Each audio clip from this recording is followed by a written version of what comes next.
What's going on, guys? It's been a while, but I'm back. So, from the thumbnail, we're going to talk about a lot. Let's talk about the Q, let's talk about big turbos, let's talk about the M3 a little bit. First, I'm out of Florida. I finished my move. Still trying to get acclimated to where I'm at. I actually still need to ship my other two cars to where I'm at. They're still in Florida in storage right now. For the M3 guys, I have some news, a little bit of news. Maybe you guys still care about that car, maybe you don't. But I drove it. Yeah, I drove it a couple weeks ago. Just getting some stuff ready for it. Get ready for the big reveal. Yeah. Anywho, the next video hopefully is going to be for the M3 guys. I'm going to talk about fuel injectors. I'm going to give you guys another option that I haven't seen people talk about. A little sneak peek for that is in this box right here.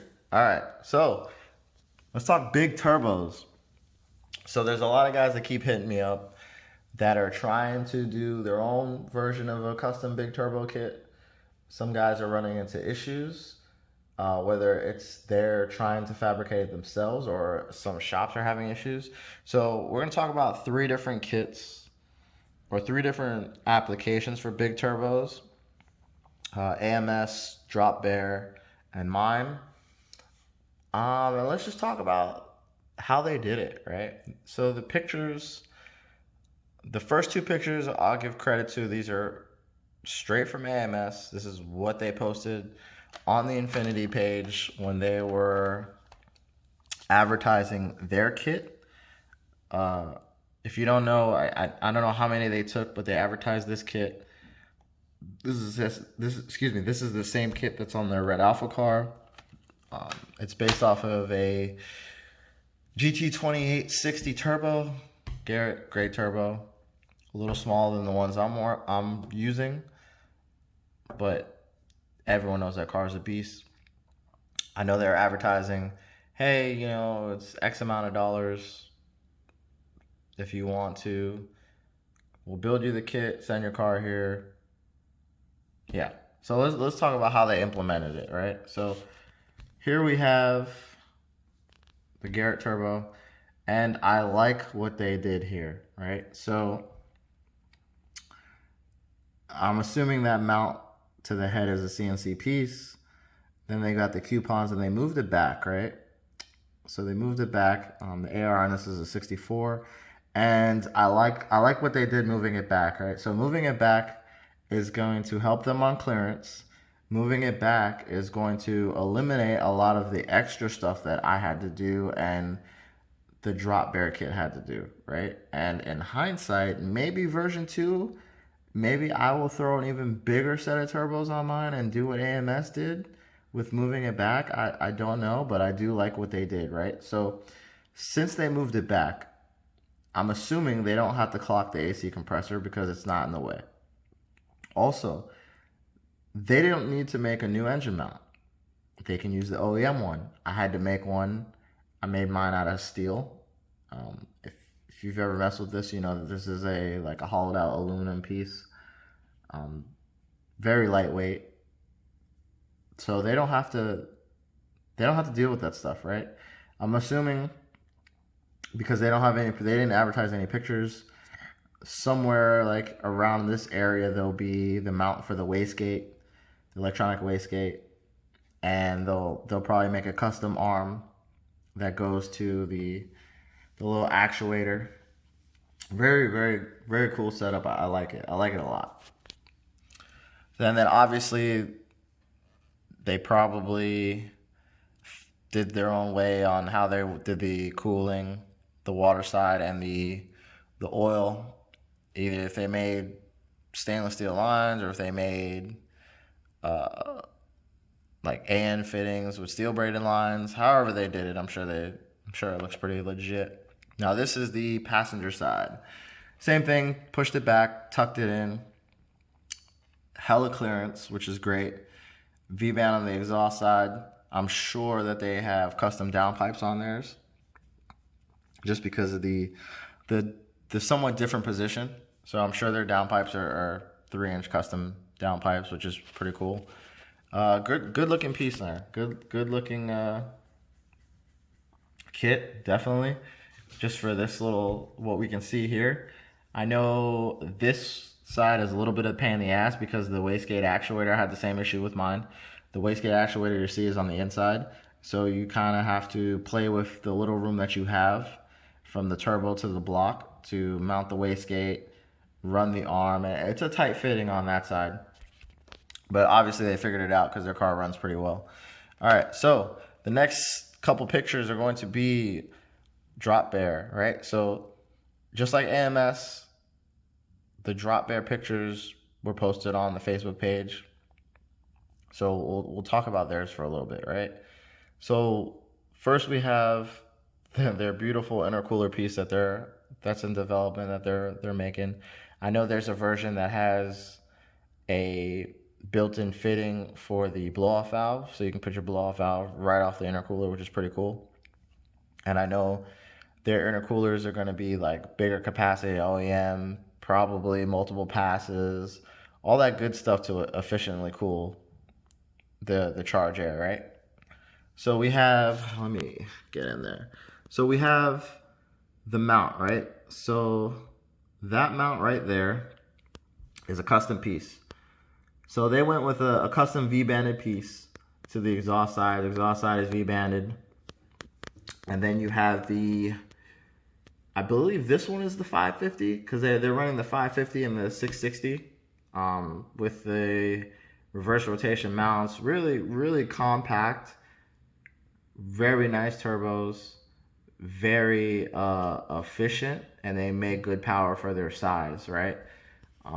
So this is going to be a great kit when it does drop, right? Right here, if you guys are wondering, that's for the turbo speed sensor for your Red Sport guys. You have your 3-inch piping here. You have, from what I'm guessing, this will be, these are coolant lines. I'm pretty sure his coolant lines will be all AN fitting. Same thing with the oil supply and return. I'm sure it'll be all nice AN fittings. All their stuff is really, really high quality. So you have the AC lines. So the AC lines, you're going to have to redo them if you run a version that's similar to this or mine. Now, we both had to redo our AC lines. You can go two ways. You can buy the fittings, redo the lines yourself, get the crimping tool, do all that jazz, or you could just literally take the two lines, go to an AC repair / hose shop, explain to them what you need done, and they could do it. Then they do it fairly cheap. I got all my stuff from a local AC supply / hose shop, and it's funny. The guy was like, "Hey, we can just do it for you." I was like, "Oh, I kind of want to do it myself, right?" But yeah, they can do it. Anybody can do it. The AC line portion is very, very easy. So please don't get discouraged. So being that we have this huge 3-inch intake, right? And the way the position of the turbos, for this kit and my kit, you are going to have to make custom engine mounts. So they're not pictured in here. I'm sure he has a custom engine mount that he made. I'm sure it's a very nice piece whenever we do see the final production kit. Also, sorry, this is right here. This is for the wastegate, this black circle thing. That is where your electronic wastegate will mount to. And from other pictures on their site, you can see that they've been researching which arm would be the best for their kit to hook up to the actuator right there. I took the OEM arm. I took the arm from the wastegate that came with the turbos, and I kind of did a hybrid version of where I modified both of them and welded it and measured the OEM length and all that stuff. So yeah, the one I got works, and then I made a custom plate similar to this, but mine's a square piece that's made out of stainless steel. And let's go to the next piece, the next picture, excuse me. Come on.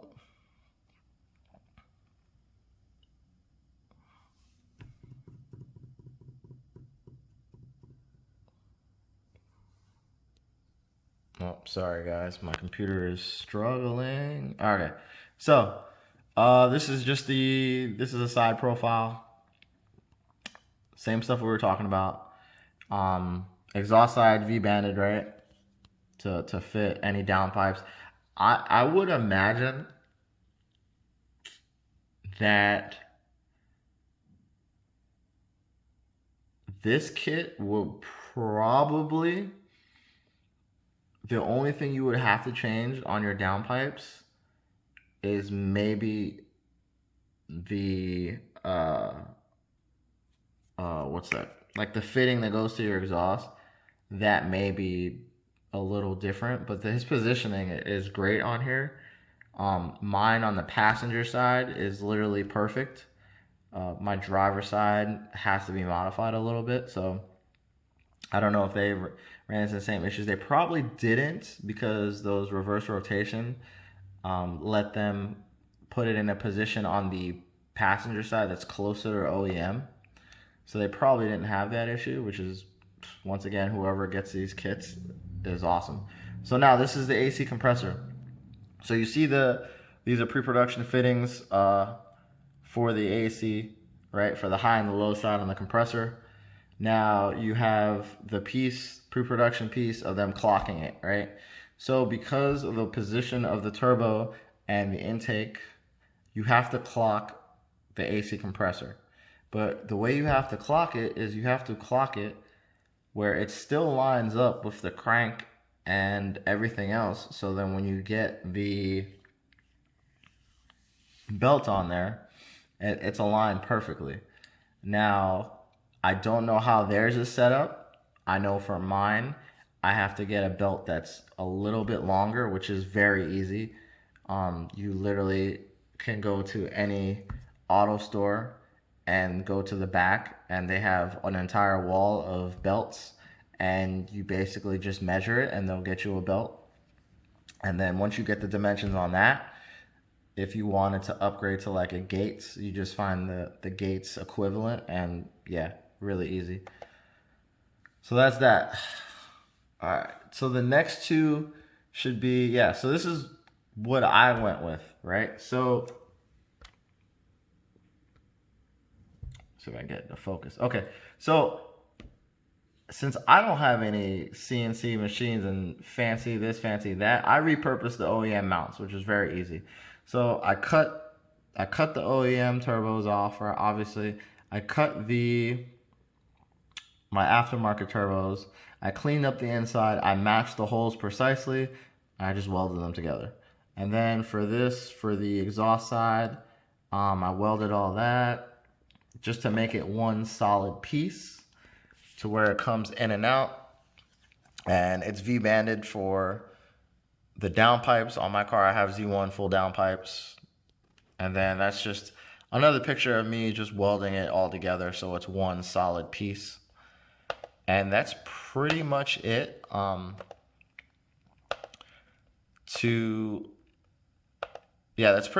pretty much the ins and outs on 3 different variations.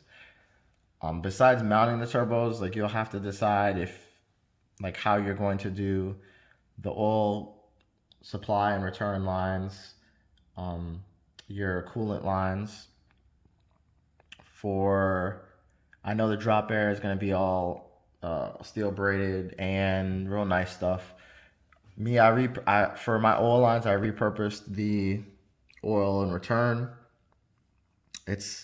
So that line is stainless, and it's a thin stainless, and if you know how to weld, pretty well, it's pretty easy to cut and re-weld and clean that and just line it up to your turbos. So I did that.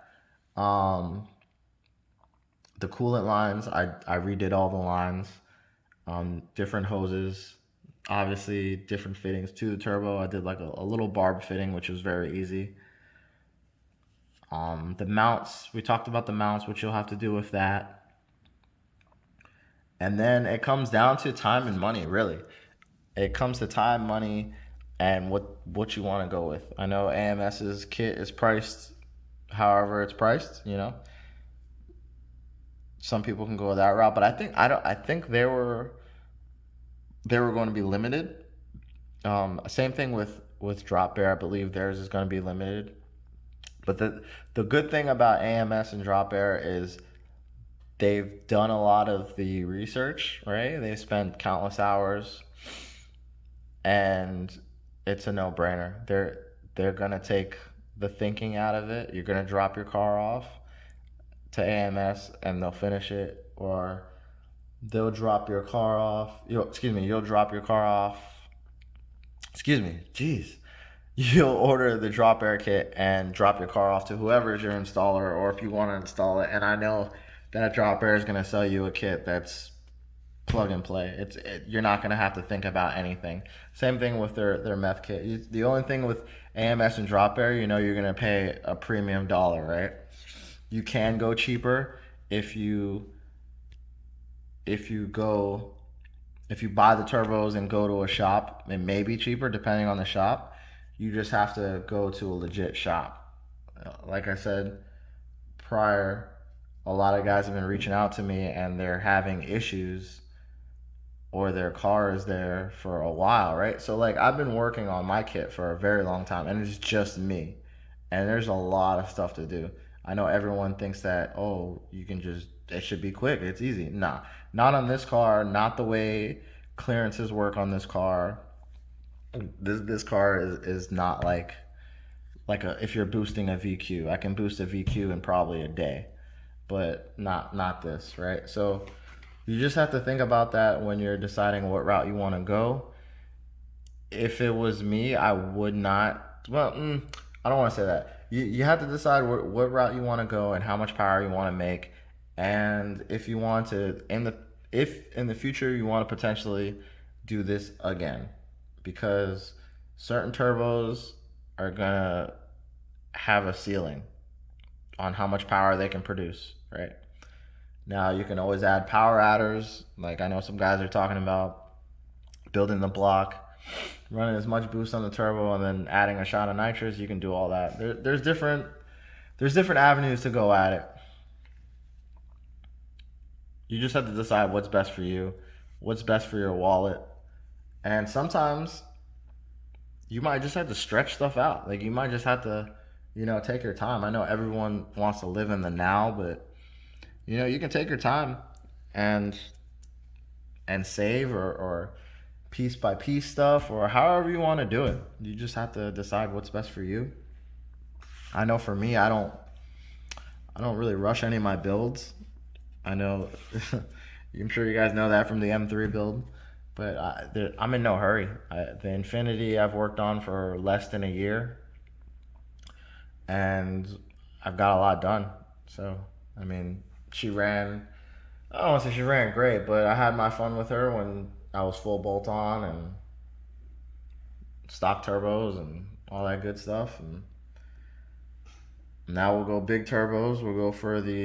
We'll crush the stock block record, which will be easy for horsepower wise, because you guys are obsessed with numbers. I'm sure we'll crush some draggy records, and then maybe in a year or two we'll go built motor, maybe bigger turbos, maybe do something crazy like a single turbo. I don't know. Anywho, guys, if you like what you're seeing, if you want to see some more stuff like this, please comment, please like it, please subscribe. Just let me know like what you want to see. If you have any questions, I'm Jet Black M3 on Instagram. You can always ask a question in the comments. I try to answer everybody. I think I'm pretty good with that. My channel is very small, so it's not that hard to answer everybody. As I grow, I'll still continue to answer everybody's questions. If I have to, maybe I'll do like a weekly like questionnaire, answer-air, or whatever. Yeah, and then once we hit 1,000 subscribers, I want to do a giveaway. Maybe like $100, maybe more. I don't know. I want to do a giveaway. I want to give back to you guys because I get a lot of love from you guys. So I think $100 is good, right? Like, fill your gas up, buy you a drink, something like that. I don't know. Once we get there, we'll figure it out. and we'll figure out how I'm gonna do the winner and all that other stuff. I want to make it legit because there's a lot of giveaways on social media, guys, that I look at, and I'm sure you guys look at, and you're like, okay, this is sketchy. Or like you never see who wins, or they never talk about who wins, or someone random wins. Like how does a grandmother win on like a car channel, right? Anywho, guys, thank you. Be safe. I'll talk to you guys in another video. Bye.